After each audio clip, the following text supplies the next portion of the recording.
ಜಾಗತಿಕ ಮಟ್ಟದಲ್ಲಿ ಮದ್ಯದ ಅಂಶವನ್ನು ಆಲ್ಕೋಹಾಲ್ ಇನ್ ಬ್ಯೂರೇಜ್ ಆಧರಿಸಿದ ತೆರಿಗೆ ಪದ್ಧತಿಯು ಗೋಲ್ಡ್ ಸ್ಟ್ಯಾಂಡರ್ಡ್ ಆಗಿದೆ. ಏಪ್ರಿಲ್ 2026ರಿಂದ ಪಾನೀಯಗಳಲ್ಲಿ ಇರುವ ಮದ್ಯದ ಅಂಶವನ್ನು ಆಧಾರವಾಗಿಟ್ಟುಕೊಂಡು ಅಬಕಾರಿ ಸುಂಕ ವ್ಯವಸ್ಥೆಯನ್ನು ಜಾರಿಗೆ ತರಲಾಗುವುದು.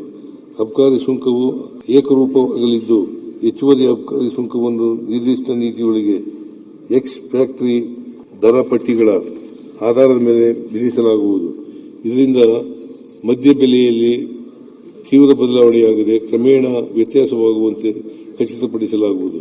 ಮುಂದಿನ 3 ರಿಂದ 4 ವರ್ಷಗಳಲ್ಲಿ ನಾವು ಎಲ್ಲ ಪಾನೀಯಗಳ ಮೇಲೆ ಏಕರೂಪವಾಗಿ ಅನ್ವಯಿಸುವಂತೆ ಪ್ರತಿ ಲೀಟರ್ನಲ್ಲಿ ಮದ್ಯದ ಅಂಶವನ್ನು ಆಧರಿಸಿ ಅಬಕಾರಿ ಸುಂಕ ವಿಧಿಸುವ ಪ್ರಕ್ರಿಯೆಗೆ ಹಂತ ಹಂತವಾಗಿ ಪರಿವರ್ತನೆಗೊಳ್ಳುತ್ತೇವೆ. ಹೊಸ ನೀತಿಯಡಿ ಸರ್ಕಾರದಿಂದ ಮದ್ಯದ ಬೆಲೆ ನಿರ್ಧಾರವಾಗುವುದನ್ನು ಮುಕ್ತಗೊಳಿಸಲಾಗುವುದು.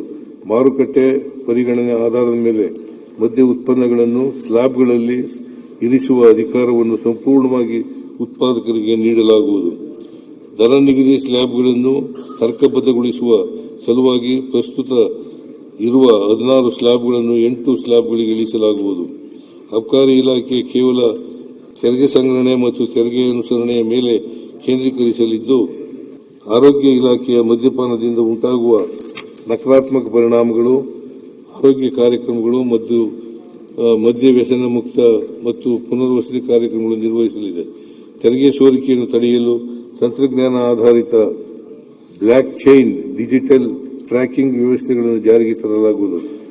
ಮದ್ಯ ರವಾನೆಗೆ ಬೆಂಗಾವಲು ವ್ಯವಸ್ಥೆಯ ಬದಲಿಗೆ ಜಿಯೋ ಫೈನ್ ಇ-ಲಾಕ್ ಸಿಸ್ಟಮ್ ವ್ಯವಸ್ಥೆಯನ್ನು ಅಳವಡಿಸಲಾಗಿರುತ್ತದೆ.